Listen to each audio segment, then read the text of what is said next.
Kumari and welcome to beginning for learning. तो हमने पिछले वाले वीडियो में डिस्कस किया था अमेरिकन क्रांति के बारे में, यानी अमेरिकन रेवोल्यूशन के बारे में हमने बात की थी। मैंने आपको उसके डिटेल में कॉजेज बताए थे, फिर उसके क्या कॉन्सिक्वेंसेज यानी रिजल्ट हुए, वो सब पे हमने डिस्कस जो है कर चुके हैं। उसके 2 वीडियो बने हुए हैं, दोनों का लिंक मैं शेयर कर दूंगी। तो उसी क्रम में आज हम लोग करने वाले हैं फ्रांसीसी रेवोल्यूशन के बारे में, यानी फ्रांसीसी क्रांति के बारे में आज हम इस वीडियो में बात करेंगे। जैसे कि हम क्रम में बात करेंगे कि क्रांति के क्या कारण रहे, उसके बाद क्या उसके परिणाम रहे, और उसके बाद फ्रांसीसी क्रांति में एक और इसमें तीसरा पॉइंट आता है वो कि इस क्रांति में बहुत सारे फिलोसफर्स यानी दार्शनिक की भी जो है वो योगदान रहा इस क्रांति में। बात करेंगे कौन कौन से फिलोसफर्स थे यानी दार्शनिक थे जिनका फ्रांसीसी क्रांति में योगदान रहा, और क्या योगदान रहा, किस तरह से योगदान रहा, वो सब हम लोग इसमें बात करेंगे। तो अमेरिकन क्रांति में हमने 2 तरह से 2 वीडियो बनाए, एक कारण का बताया कि क्या कारण थे अमेरिकन क्रांति के, दूसरा बनाया कि क्या उसके परिणाम हुए। इसमें हम 3 टॉपिक पे बात करने वाले हैं। पहले कॉजेस पे बात करेंगे, उसके बाद हम फिलोसफर्स का क्या भूमिका रही उस पर बात करेंगे, फिर हम परिणाम की बात करेंगे। तो शुरू करते हैं आज का वीडियो। तो जैसे कि ऑलमोस्ट सभी को ऐसे पता ही है कि फ्रांसीसी क्रांति कब हुई थी, तो ये डेट तो सबको पता होगी, 1789 में फ्रांसीसी क्रांति हुई थी। ये वो समय था जब अमेरिका का संविधान बनके लागू भी हो चुका था। 4 जुलाई 1789 को उन्होंने 1783 में अपना संविधान बना लिया था और 1789 में लागू किया था। उस समय जब संविधान अमेरिका का संविधान लागू हुआ, उसी समय फ्रांस में क्रांति आई इस समय। ठीक है, तो अब इसके हम कारण की बात करेंगे। अगर आप वो वाला मेरा दूसरा वीडियो देखोगे जिसमें मैंने आपको अमेरिकन रेवोल्यूशन के बारे में पढ़ाया है, उसमें मैंने डिस्कस किया है कि अमेरिकन क्रांति एक ऐसी क्रांति थी जो अपने लोगों के खिलाफ ही थी, क्योंकि ब्रिटेन की 13 बस्तियां ब्रिटेन ने बसाई थी, तो उसने अपने लोगों को बसाया था वहां ले जाकर। हाँ, हालांकि कुछ लोग बाहर के भी थे, तो उन्होंने अपने ही देश के खिलाफ एक तरह से हम कह सकते हैं, क्योंकि ब्रिटेन के बहुत सारे लोग वहां पर उन बस्तियों में बसे हुए थे, उन्होंने विद्रोह किया। और वो शोष वहां पर ये था कि आर्थिक असमानता की वजह से नहीं था, ये था कि उन लोगों ने उनके ऊपर जो उनका अपने लोगों पर जो ज्यादा कर व्यवस्था ये सब लागू कर रखा था, उसकी वजह से होता है। जिस तरह से वो एक्ट लागू कर करके उनको परेशान करते हैं, उस वजह से होता है। पर फ्रांसीसी क्रांति के कारण थोड़े अलग हैं। फ्रांसीसी क्रांति की अगर हम लोग बात करते हैं तो इसके कारण में हम लोग बात करते हैं 3 की: सामाजिक, आर्थिक, ये मैं सारे आपको डिटेल में करवाऊंगी, और राजनीतिक कारण होते हैं। मतलब इसमें 3 तरह के कारण जो है वो रिस्पॉन्सिबल थे इनकी वजह से, मतलब कि सामाजिक, आर्थिक, राजनीतिक असमानता की वजह से फ्रांसीसी क्रांति जो है वो घटित होती, मतलब फ्रांसीसी क्रांति होती है। ये मुख्य 3 कारण थे। अब हम तीनों कारणों के बारे में एक एक करके बात करेंगे। तो मेन ये है, अगर आपको कोई किसी भी एग्जाम में ये पूछा जाए कि फ्रांसीसी क्रांति के कारण क्या थे, तो सामाजिक, आर्थिक, राजनीतिक असमानता थी। फ्रांस में जो समाज था वो वहां पर बहुत ज्यादा असमानता फैली हुई थी, उस वजह से लोग परेशान होते हैं। जैसे कि भारत में भी ये चीज थी, भारत में सामाजिक रूप से भी असमानता थी, आर्थिक रूप से भी थी और राजनीतिक रूप से भी थी। तो वही चीज वहां के समाज में भी फैली हुई थी। जैसे भारत में अगर हम वर्ण व्यवस्था की बात करते हैं तो आपको पता है कि 4 जो है वो एक प्रकार से 4 वर्ण में पूरे समाज को बांट रखा था। पहले ब्राह्मण आते थे, फिर क्षत्रिय, फिर उसके बाद वैश्य, फिर शूद्र। उसी तरह से फ्रांस में भी वर्ण व्यवस्था थी, पर उस वर्ण व्यवस्था को जो है वो ये एस्टेट कहा जाता था।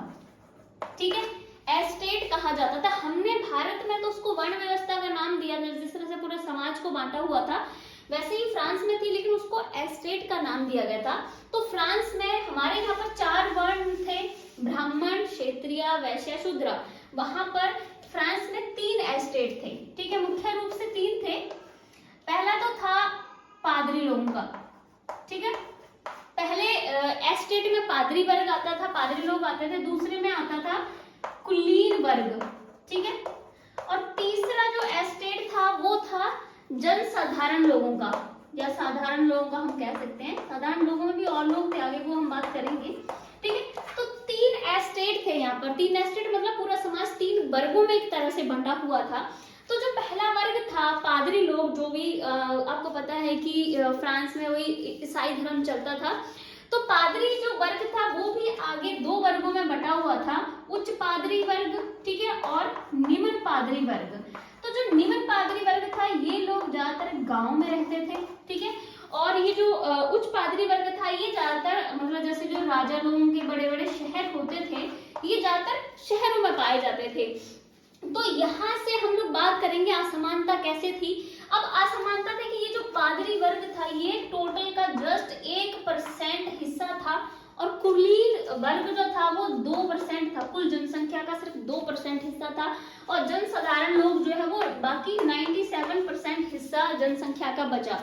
तो जो 1% था ये अगर हम लोग बात करते हैं, अगर हम आर्थिक रूप से बात करें तो इनके पास 10% धन का, पूरे धन का 10% इन 1% लोगों के पास ही था, ठीक है, और कुलीन वर्ग के पास था 25%, मतलब धन का कुल हिस्सा में से 25% कुलीन वर्ग के पास था, और 10% इस जस्ट 1% जनसंख्या के पास में था, और बाकी 65 बचा वो जनसाधारण के पास में था।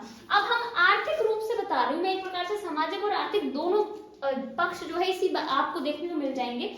अब ये जो पादरी वर्ग था एक प्रकार से ये बहुत उच्च वर्ग माना जाता था, क्योंकि पादरी लोग थे, ठीक है, वो धर्म की देखरेख, धर्म गुरु, इस सब तरह की भूमिकाएं उनकी हुआ करती थी, बट ज्यादा नहीं थे, ये 1% थे, पर इनके ऊपर किसी तरह का कोई कर भी नहीं लगा हुआ था, और कुल धन का 10% ये लेते थे। मतलब अगर हम बात करें तो फ्रांस में उस टाइम में 6000, ये उच्च वाले बता रही हूँ, ठीक है, उच्च पादरी वर्ग, मैंने आपको 2 बताया ना, तो उच्च पादरी वर्ग में 6000 पादरी थे, उनको प्रत्येक वर्ष यानी एक वर्ष में उनको 10 करोड़ रुपए दिए जाते थे उनके वेतन के रूप में, 6000 पादरियों को सिर्फ। और निम्न पादरी की बात करें तो कम से कम ये 1 लाख थे। लेकिन यहाँ ये समस्या थी, ये असमानता इन लोगों में आ रही थी कि उच्च पादरी जो थे उनको बहुत ज्यादा वेतन मिलता था, बहुत ज्यादा उनको सुविधाएं मिलती थी, लेकिन जो निम्न पादरी वर्ग जो था वो संख्या में भी ज्यादा था, 1 लाख था, ठीक है, संख्या में 1 लाख या उससे ज्यादा था, पर उनको बहुत कम वेतन मिलता था, उतना मान सम्मान नहीं मिलता था जितना कि उच्च पादरी वर्ग को मिलता था। तो इस चीज से ये परेशान थे। इवन निम्न पादरी वर्ग जो थे एक प्रकार से ये पढ़ाते भी थे बच्चों को साथ में, और इनको जो भी धर्म की जो भी रीति रिवाज, धर्म कर्म कांड थे वो बहुत अच्छे से आते थे। और कहा जाता था कि जो उच्च पादरी वर्ग था संख्या में कम था, लेकिन वेतन उनको बहुत ज्यादा मिलता था, और ऊपर से कहा जाता था कि उच्च पादरी वर्ग जो था वो भोग विलास में व्यस्त रहता था, और इस वजह से जनता में ये वाला वर्ग बहुत ज्यादा फेमस नहीं था। यानी उच्च पादरी वर्ग जनता में ज्यादा फेमस नहीं था, क्योंकि जो भोग विलास में व्यस्त रहेंगे, भी तुम्हारा काम है धार्मिक कर्म कांड करना, लेकिन उसको छोड़ के आप नशे में, नशीली चीजें, भोग विलास में व्यस्त हो तो लोग कैसे पसंद करेंगे। ऊपर से तनख्वाह इतनी ज्यादा ले रहे हो, 10 करोड़ एक वर्ष में 6000 लोगों को सिर्फ दी जा रही है, तो और ऊपर से इनके ऊपर किसी तरह का कोई कर भी नहीं था, ठीक है, उच्च पादरी वर्ग पर कोई कर भी नहीं था। तो ये था कि बहुत बड़ी, अगर 2 पादरी वर्ग ही बन चुके तो उनमें ही बहुत बड़ी असमानता थी कि भाई इतना ज्यादा तुम ले रहे हो, भोग विलास में तुम व्यस्त हो, किसी तरह का कोई कर तुम नहीं दे रहे हो। और साथ में अगर हम लोग बात करें तो जो उच्च पादरी वर्ग था वो जो भी राज दरबार होता था, एक मिनट, राज दरबार में मतलब इनका काम था धार्मिक कर्मकांड करना, लेकिन ये राज दरबार में जो राजा वगैरह था उसके वहां राजनीतिक षड्यंत्रों में बिजी रहते थे और भोग विलास में बिजी रहते थे। तो इस वजह से ये इनमें एक बहुत बड़ी असमानता थी, ठीक है। और अगर हम दूसरे कुलीन वर्ग की बात करते हैं, ये जस्ट 2% था कुल जनसंख्या का, लेकिन 25% कुल धन का 25% सिर्फ कुलीन वर्ग के पास में था। ये बहुत बड़ी वो थी, और कुलीन वर्ग के पास में इतना ज्यादा धन था, लेकिन इन पे किसी तरह का कोई कर नहीं लगा हुआ था। जैसे पादरी, उच्च पादरी वर्ग को किसी तरह का कोई कर नहीं देना पड़ता था, वैसे ही कुलीन वर्ग भी किसी तरह का कोई कर नहीं दिया करता था। और सबसे ज्यादा आमदनी इन्हीं को होती थी, कुलीन वर्ग को, मतलब सबसे ज्यादा वेतन इनका, सबसे ज्यादा पैसे इनके पास आ रहे हैं, तो इनसे कर लेना चाहिए, बट उनपे किस तरह का कोई कर नहीं लगाया। जनसाधारण जनता भी, जिनके पास पैसे ही बहुत कम है, मुश्किल से अपना पेट भरते हैं, उस पर सारा कर थोप रखा था, ठीक है। ये वाली चीज एक बार साफ कर रही हूँ ताकि कुलीन वर्ग का अच्छे से पढ़ा सकूं मैं।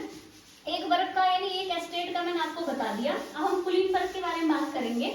तो कुलीन वर्ग में पहली बात तो ये थी कि धन का बहुत बड़ा हिस्सा इनके पास में था और उसके बावजूद भी किसी तरह का कोई कर इनको देना नहीं पड़ता था। और जितने भी उच्च पद थे, ठीक है, चाहे वो उच्च पद सेना में हो, चाहे वो राज दरबार में हो, सारे उच्च पदों पर कुलीन वर्ग के लोग ही एक प्रकार से उस पद पे रहते थे, ठीक है, आसीन। चाहे सेना के कोई भी उच्च पद हो उस पे भी यही रहते थे। दरबार में इनका बड़ा मान सम्मान किया जाता था, उनको उच्च पदों पर वहां बिठाया जाता था, दरबार में बुलाया जाता था, बड़ा ही आबू भगत इनकी की जाती थी, ठीक है। तो एक प्रकार की इनको मान सम्मान भी बहुत मिला हुआ था, बहुत विशेष अधिकार जो है वो इनको साथ में दिए गए थे, ठीक है। कर भी नहीं देना पड़ रहा है और विशेष अधिकार भी हैं, सारे उच्च पद भी आपके पास हैं, पैसा भी खुला आ रहा है, ठीक है। और ऊपर से इन्होंने अपने सेना भी रख रखी थी और साथ में ये न्याय का काम भी किया करते थे। इन्होंने अपनी अदालतें खोल रखी थी जहां पर ये किसानों के बीच में न्याय वगैरह करवाते थे, ठीक है। और किसानों से सेवा लेना, ठीक है, ये इनका काम होता था, ठीक है। उनसे कर वगैरह इकट्ठा करना, सेवा लेना और किसानों के जैसे भी मान लो किसी का कोई खेत है उसमें शिकार करना, ये अपना मतलब अधिकार समझते थे कि किसी के खेत में जाकर बीच में जो है वो शिकार किया जा सकता है, कोई कुछ नहीं कह सकता था। तो वही है, कर इकट्ठा करना, लोगों से सेवा लेना, उनके किसानों के झगड़े सॉल्व करना, एक प्रकार से सेना न्यायालय वगैरह सब खोल रखे थे इन्होंने। तो कुलीन वर्ग बहुत ही ज्यादा स्ट्रॉन्ग था, ठीक है। तो मतलब पूरा आप देख रहे हो पूरा समाज में असमानता किस तरह से फैली हुई है। अब हम लोग बात करेंगे जनसाधारण वर्ग के बारे में कि उसके पास क्या क्या था। दो वर्ग के बारे में मैंने आपको बता दिया। अब आपको पता चलेगा कि असमानता बहुत बुरी तरह से जो है फैली हुई थी। अब जनसाधारण लोगों में अगर हम बात करें तो इसमें 70% जो थे वो किसान लोग थे, ठीक है। और किसान 70% थे, बट 70% किसानों में जस्ट 25% जो किसान थे उनके पास अपनी भूमि थी। मतलब 25% किसानों के पास अपनी भूमि थी, बाकी जितने भी किसान बचे उनके पास अपनी भूमि नहीं थी। वो जमींदारों की भूमि पर यानी जो कि मेन कुलीन वर्ग के पास होती थी वहां पर काम किया करते थे, दिहाड़ी मजदूरी वगैरह जो है वो किया करते थे। और साधारण वर्ग पर सारा कर का बोझ जो था वो साधारण वर्ग पर ही जो है वो थोप दिया गया था। अब साधारण वर्ग में देखो किसान भी आते थे, इसी वर्ग में मजदूर भी आते थे, इसी वर्ग में एक तरह से व्यापारी भी आते थे, ठीक है। बाद में एक नया वर्ग भी उभरता है, वो भी मैं बताऊंगी, चौथा वर्ग भी निकलता है। तो इस वाले उसमें देखो मजदूरों के भी बुरे हालात थे, क्योंकि राजा, तो वही बताऊंगी कि राजा भी बहुत बड़ा कारण था, जैसे मैंने आपको बोला राजनीतिक कारण भी था, वो भी बताऊंगी मैं।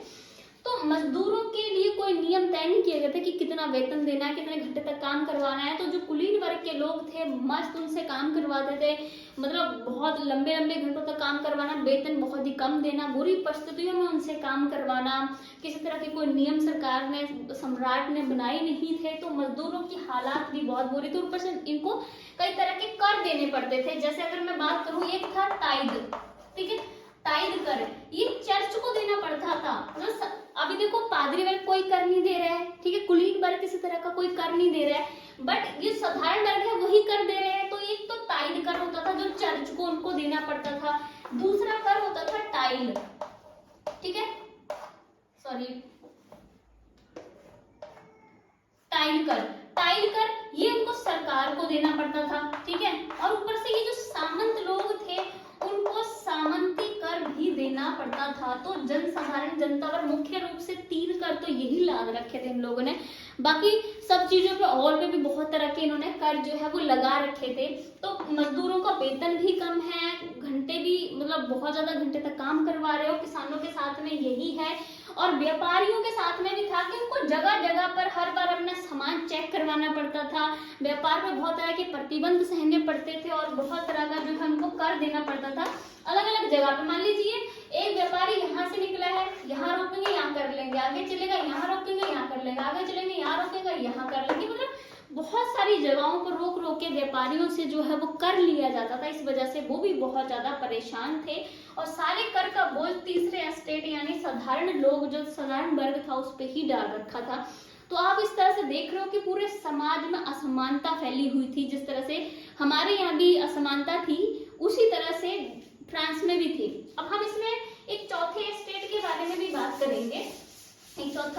बाद में बनता है, ठीक है, जो कि साधारण वर्ग में से ही निकलता है, ठीक है।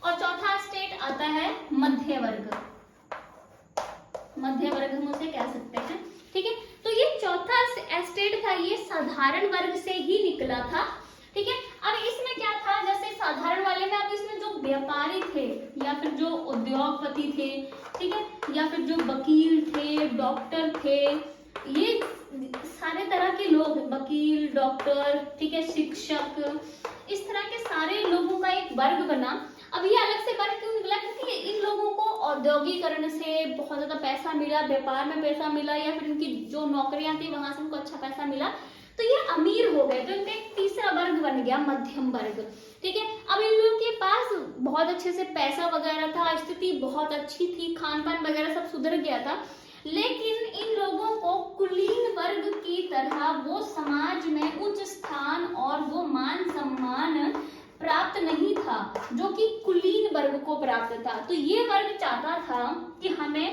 हमारे पास जो सब कुछ है, ठीक है, पैसा वगैरह है, सब हमारी स्थिति बहुत अच्छी है, तो हमें कुलीन वर्ग की तरह मान सम्मान मिलना चाहिए, बट इनको वो मान सम्मान नहीं मिल रहा था। इस वजह से मध्य वर्ग भी बहुत ज्यादा नाराज था। अब इसमें था 1760 तक एक कानून था, इससे पहले कि ये जो मध्य वर्ग था, या फिर वो कोई पद खरीद लेता था या फिर किसी से शादी कर लेता था उच्च वर्ग की लड़का या लड़की से, तो वो कुलीन वर्ग में शामिल हो जाता था। लेकिन 1760 के बाद इन्होंने इस चीज को बंद कर दिया कि पद खरीद कर या किसी से शादी कर आप मध्य वर्ग वाले कुलीन वर्ग में अब शामिल नहीं हो सकते। तो इस चीज से ये वर्ग और ज्यादा नाराज हो गया, और इस वर्ग पे कर भी बहुत तरह के लगे हुए थे, जैसे व्यापारियों को, उद्योगपतियों को बहुत तरह के कर देने पड़ते थे।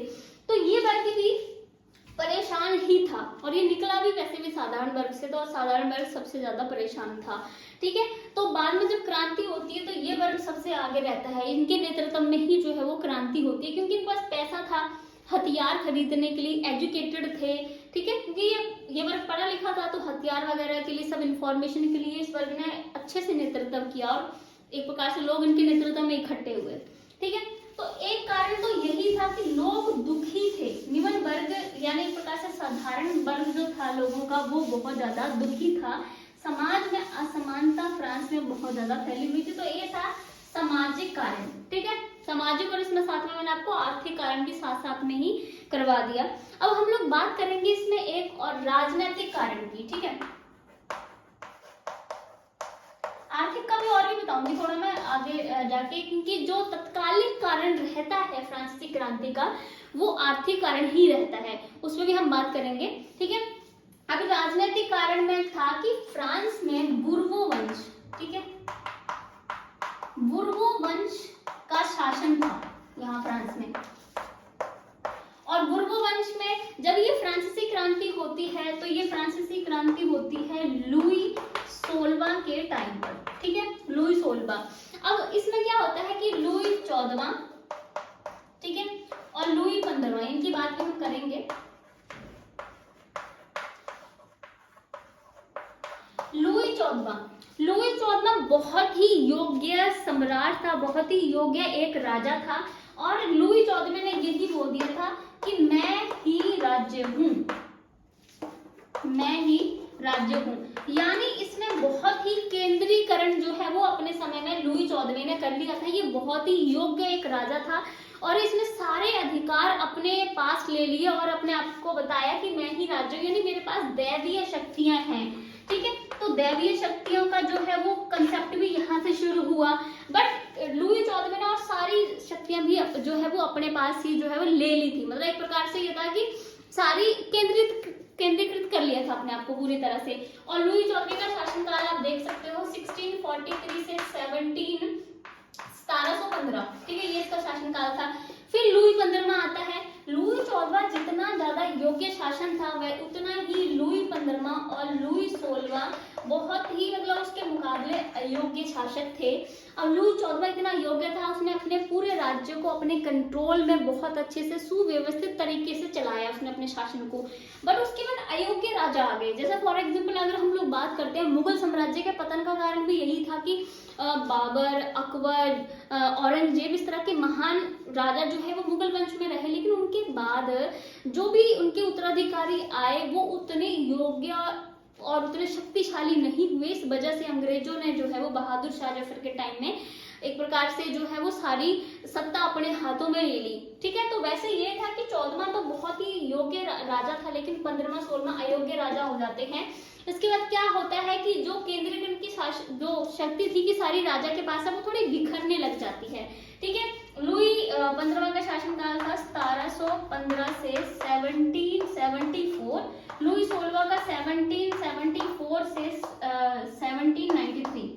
आपको मेनली लुई 16वां का याद रखना है, ये जो है वो इसके टाइम में ही फ्रांसीसी क्रांति होती है और ये क्रांति का बहुत बड़ा जो है वो कारण बनता है, वो मैं आपको अब समझाऊंगी कैसे।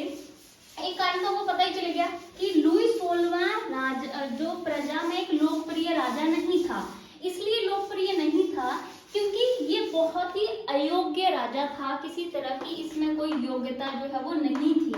लुई 16वां, ठीक है, एक तो ये था कि बहुत अयोग्य था, अदूरदर्शी था और कहते हैं दिखने में बहुत भद्दा सा था।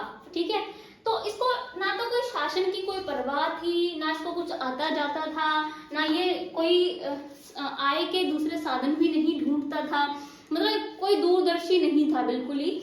और इस वजह से क्या हुआ कि लुई 16वां जो था देखने में भी बहुत ज्यादा कोई ज्यादा वो नहीं था, तो कहते इसके दरबार में लोग इसका मजाक भी बनाया करते थे। ठीक है, तो इतना अयोग्य राजा था कि जनता में भी ये लुई 16वां जो है ज्यादा लोकप्रिय नहीं था और ऊपर से भोग विलासी भी बहुत ज्यादा था। ठीक है, भोग विलासी इतना था कि राज्य के जितने भी काम उसको करने चाहिए थे, मतलब एक प्रकार से पूरे राज्य को सुव्यवस्थित ढंग से रखना चाहिए था, सारे काम खुद करने चाहिए थे, ये कुछ नहीं करता था। इसके जो भी अफसर थे, यानी इसके जो भी काम करने वाले जो एक प्रकार से कार्यपालिका थी, उसके जो अफसर थे वो इसकी वजह से शक्तिशाली बन गए, क्योंकि राजा तो भोग विलास में बिजी है, राजा तो मतलब एक प्रकार से देखने ही नहीं आ रहा है शासन में क्या चल रहा है क्या नहीं चल रहा है। कोई काम हुआ, मान लीजिए कोई गया राजा के पास कि राजा जी ये काम करना है, तो उसने कह दिया सम्राट ने यार तुम कर लो जाके, तो एक प्रकार से क्या हुआ कि जो अफसर थे वो बहुत ज्यादा शक्तिशाली हो गए, ऊपर से उनकी संख्या भी बहुत ज्यादा हो गई। ठीक है, क्योंकि राजा कोई काम कर नहीं रहा है, कहता तुम कर लो, आगे बंदा रख लो काम करने के लिए, इस तरह से बहुत ज्यादा अफसर शक्तिशाली हो गए, संख्या में ज्यादा हो गए और शक्तियों का कोई इन्होंने बंटवारा ही नहीं किया, क्योंकि राजा काम देख ही नहीं रहा है, तो शक्तियों का बंटवारा भी नहीं था इन अफसरों के बीच में, तो टकराव होते रहते थे। ठीक है, और हर काम में जो है वो बहुत ज्यादा समय लगाते थे, मतलब किसी काम को देखना ही नहीं, ये भी अपना पैसा ही एक प्रकार से उगा रहे थे और कुछ नहीं कर रहे थे, शक्तिशाली बने बैठे थे, संख्या में पता नहीं हजारों अफसर जमा हुए जा रहे थे, क्योंकि राजा ही अयोग्य था, वो कुछ देख रेख नहीं रहा था। ठीक है, तो इस प्रकार से क्या हुआ है कि ये भी बहुत बड़ी समस्या बन गई। और लुई 16वां एक अयोग्य राजा भी था, भोग विलासी इतना था कि इसने बरसाए में एक महल बनवाया हुआ था, वहां पर ही पड़ा रहता था, बहुत ही सुंदर भव्य महल बनवाया था बरसाए में, और उसमें बनवाने में 30 करोड़ रुपए उसने जो है वो खर्च किए हुए थे बरसाए में उस महल को बनवाने में। और इसका खर्च तो देखो आप, एक वर्ष में उसका खर्च जो है वो 50 लाख तक जो है वो आता था।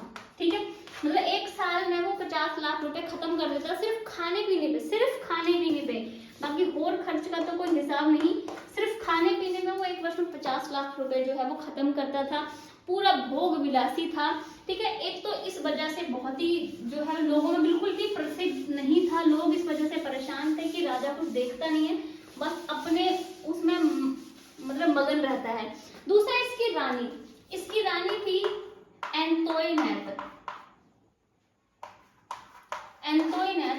जो कि ऑस्ट्रिया से थी, और ऑस्ट्रिया और फ्रांस की आपस में शत्रुता थी, तो इसलिए रानी ऑस्ट्रिया से थी, इस वजह से लोग इसको पसंद नहीं करते थे, इसकी रानी एंटोइनेट को। क्योंकि मान लीजिए कि अगर हम किसी देश है, कोई भी देश है, उस देश से हमारी नहीं बनती है और हमारा जो देश का प्रमुख है वो उस देश की किसी भी औरत से शादी कर ले, तो हमें वो उतनी पसंद नहीं आएगी।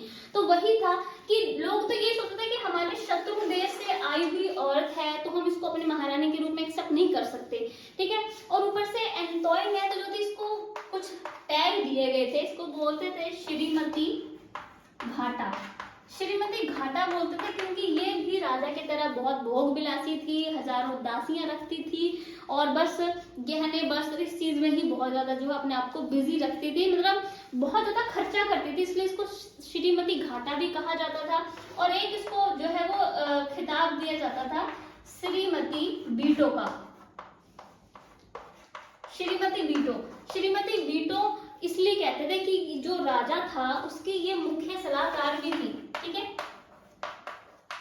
मतलब राजा की जो मेन होती है उसकी परिषद, उसमें ये मुख्य सलाहकार बना के रखी थी उसने, क्योंकि कहते हैं रानी एंटोनियट बहुत ज्यादा खूबसूरत थी और राजा इसलिए इस पे बहुत ज्यादा मरता था, खुद तो बहुत ज्यादा खूबसूरत था नहीं, तो इस प्रकार से रानी इसको अपने कंट्रोल में रखती थी, ठीक है। तो इसलिए उसने उसको अपना मुख्य सलाहकार भी बना रखा था और इसको भी किसी तरह का कोई नॉलेज नहीं था राजकाज चलाने का, कोई इसको ज्ञान नहीं था, कुछ भी नहीं था, फिर भी उसने इसको अपनी मुख्य सलाहकार समिति में मुख्य सलाहकार बना के रखा हुआ था।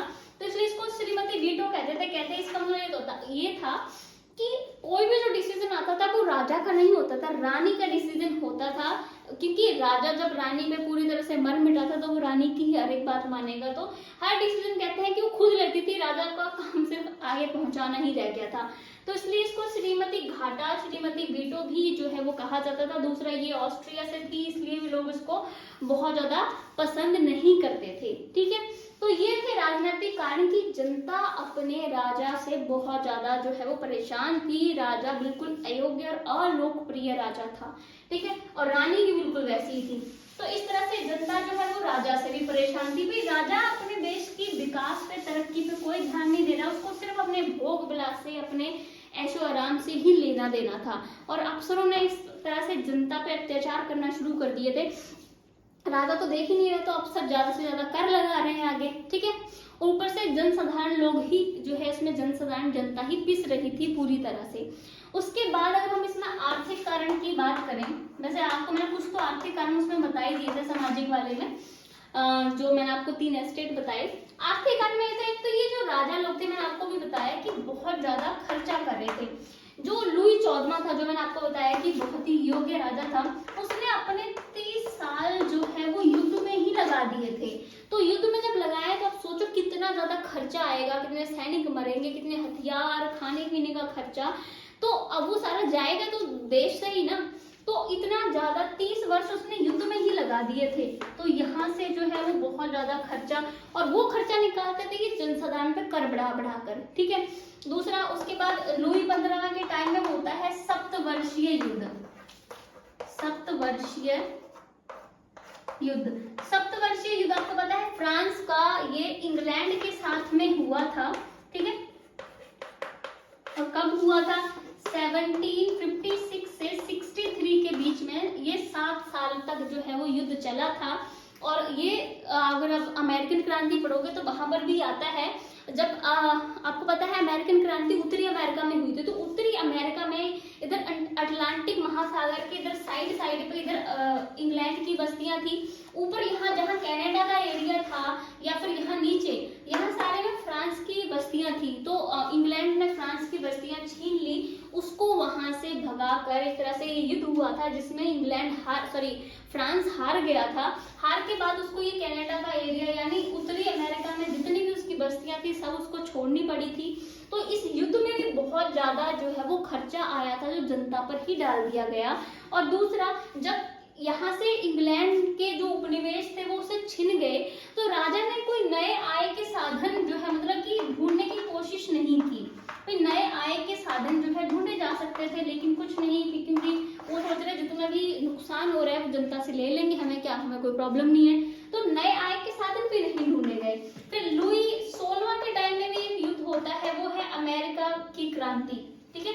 अमेरिका की क्रांति होती है लुई 16वां के टाइम में। तो मैं आप वो वाला क्रांति वाला अमेरिका की क्रांति वाला वीडियो देखा होगा, तो मैंने आपको उसमें बताया था कि ये 13 बस्तियां युद्ध में थी, साथ में फ्रांस, स्पेन, हॉलैंड, इन्होंने भी अमेरिकन बस्तियों का, सॉरी इंग्लैंड की जो उपनिवेशिक बस्तियां थी जिन्होंने इंग्लैंड के खिलाफ विद्रोह किया था, उनका साथ दिया था। तो लुई 16वां के टाइम में इसने अमेरिका की स्वतंत्रता में भाग लिया, तो उस टाइम भी बहुत ज्यादा खर्चा आया, वो भी जनता पर, साधारण जनता, क्योंकि कर सिर्फ साधारण जनता ही देती थी, पादरी और कुलीन वर्ग कोई कर नहीं उस पर लगाया गया था, तो ये भी जनता पे डाल दिया गया। उसके बाद तत्कालिक कारण बनता है 1783 में आर्थिक मंदी आती है, ठीक है। अब आर्थिक मंदी, इस लोग पहले ही इतने ज्यादा परेशान है, ऊपर से आर्थिक मंदी में सरकार कुछ नहीं करती है, और आर्थिक मंदी से जब लोग बहुत ज्यादा ही परेशान हो जाते हैं तब ये क्रांति होती है। ये मैं बाद में आपको पढ़ाऊंगी कि कैसे कैसे क्रांति हुई, तब हम कारण की बात कर रहे हैं, ठीक है।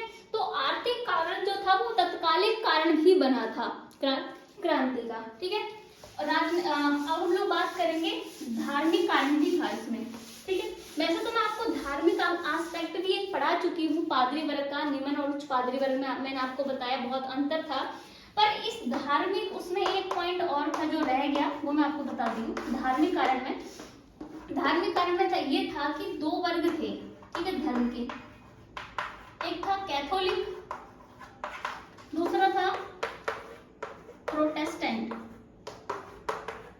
कैथोलिक जो पुरानी विचारधारा को मानते हैं, परंपरागत रूप से जो धर्म में चीजें चली आ रही है उसको मानते हैं, कोई नए सुधार, नई विचारधारा को एक्सेप्ट नहीं करते।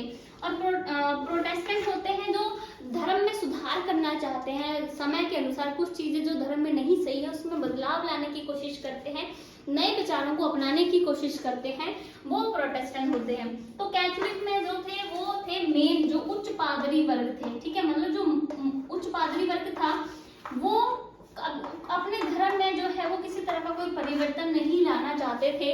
तो इसलिए जो कैथोलिक जो थे वो बहुत ज्यादा उच्च स्थिति में थे, मान सम्मान में प्राप्त थे, और जो प्रोटेस्टेंट लोग आते थे उनको स्वतंत्रता नहीं थी, उनको बोलने की स्वतंत्रता नहीं थी, अपने धार्मिक जो, क्योंकि जो बदलाव तो आया था, प्रोटेस्टेंट धर्म एक प्रकार से नया धर्म उभर के आया, तो उनको अपने रीति रिवाज, धार्मिक कर्मकांड करने की बहुत खुली स्वतंत्रता नहीं थी। और जो कैथोलिक को सपोर्ट करते थे, यानी कैथोलिक जो धर्म वाले थे, ईसाई धर्म वाले, सिर्फ उन्हीं की शादियों को जो है कानूनी मान्यता प्राप्त थी। प्रोटेस्टेंट धर्म वाले लोगों की शादियों को कानूनी मान्यता भी नहीं दी गई थी। तो धार्मिक वजह से भी लोग जो है वो परेशान थे, प्रोटेस्टेंट वाले लोग परेशान थे कि हमें वो मान सम्मान क्यों नहीं दिया जा रहा है जो कैथोलिक धर्म को फॉलो करने वाले लोगों को दिया जा रहा है। ये ईसाई धर्म के ही दो हिस्से हैं, ठीक है।